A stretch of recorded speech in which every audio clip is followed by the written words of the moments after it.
Assalamualaikum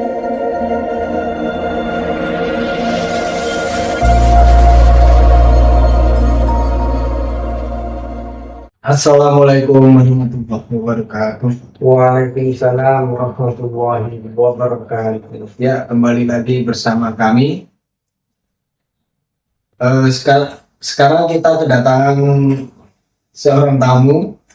Ya, kita akan mengenal lebih jauh siapa beliau. Silakan Pak, diperkenalkan. Terima kasih. Assalamualaikum warahmatullahi wabarakatuh. Nama saya Ibnu Muyassar. Saya lahir di pulau, yaitu yang ada di Kota Sumeneb, yaitu di Pulau Kangen. Alhamdulillah saya tinggal di Surabaya mulai tahun 2005. Jadi posisi saya pada saat ini diberi tugas atau amanah untuk menjadi ketua DPD Yayasan Pembina Mu'alaf Tauhid Kota Surabaya.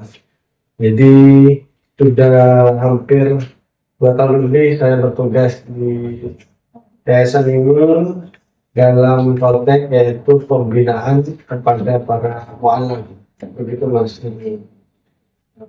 Lokasinya di mana? Kalau lokasinya, kalau pusatnya itu di Jalan Raya 21.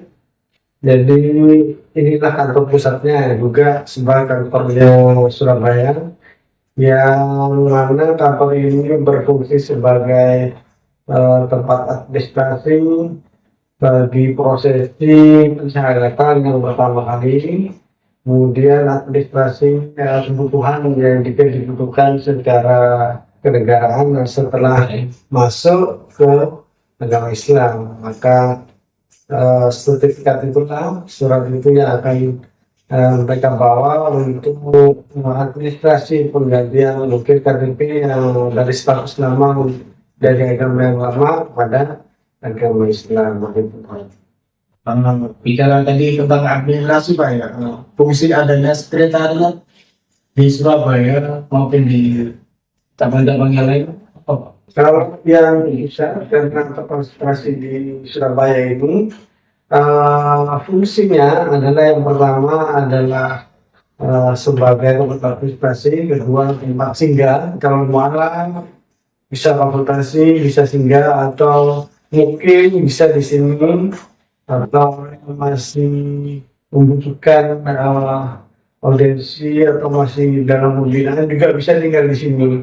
Jadi para dalam mualaf, para mualaf yang banyak ini yang masih secara ekonomi kami tanggung di sini kan dibina, dan jika ada hal yang bersifat pembinaan tentang ketauhidan, tentang keislaman, kemudian setelah itu baru hal-hal tambahannya mungkin secara ekonomi baru kita perhatikan jika mereka membutuhkan bantuan secara ekonomi, karena memang pembinaan itu harus dirasakan sesuai dengan kebutuhan mereka. Kalau mereka membutuhkan bantuan secara finansial, mungkin kita bina, kita latih, mungkin diberikan sesuai dengan kemampuan dari yayasan untuk saling kepada orang-orang mualaf yang tidak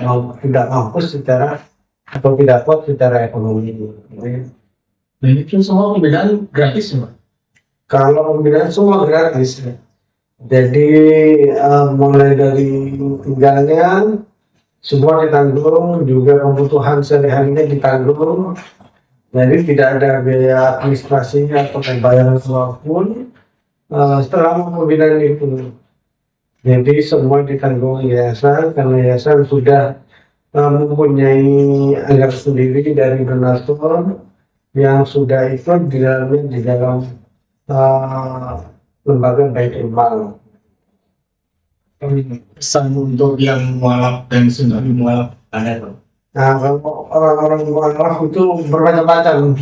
Ada seorang yang mualaf yang memang secara ekonomi mampu, jadi tidak merepotkan kita.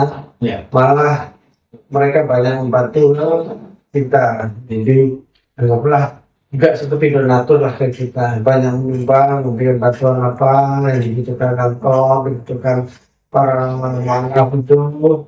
Jadi dapat diperhatikan lah secara bagi yang mampu. Ada juga yang malah itu ya secara ekonomi itu sangat minim sekali, yang di bawah ekonominya di bawah rata-rata lah. Jadi kita harus memperhatikan detail. Jadi kita tidak boleh mengecewakan lah. Jadi kita harus mengayomi mereka, setelah mengayomi juga kita membina, setelah membina kita menata, setelah itu mereka kita arahkan kemana langkah berikutnya. Jadi anggaplah kalau mereka sudah lulus dari sini, paling tidak komunikasi tetap terjaga, tujuan-tujuannya tercapai, ataupun nanti kalau masih belum tercapai paling tidak ada rasa memiliki rasa bersaudara di sini. Karena di Islam itu kan semua orang Muslim itu bersaudara.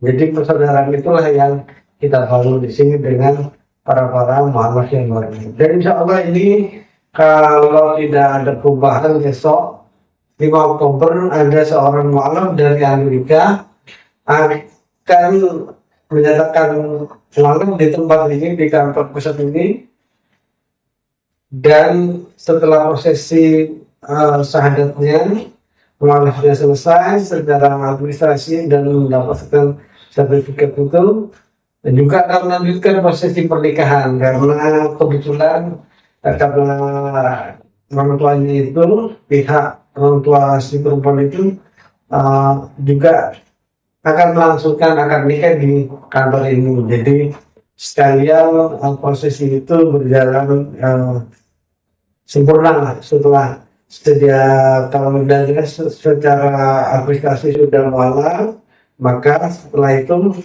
berlanjut ke prosesi akad nikahnya. Jadi orang tuanya sudah menyatakan sudah komplit, sudah begitu. Cara besar-besar juga sih. Ya kalau acaranya mungkin ya tidak terlalu besar, tapi ya hikmat lah. Iya. Paling tidak kita akan ikut mensukseskan lah, agar merasa punya saudara. Tidak sendirian, biarpun mereka datang sendirian atau sedikit yang mendampingi, akan terasa banyak yang mendampingi nanti karena banyak yang hadir dari saudara-saudara semuanya. Mungkin sudah cukup Pak ya.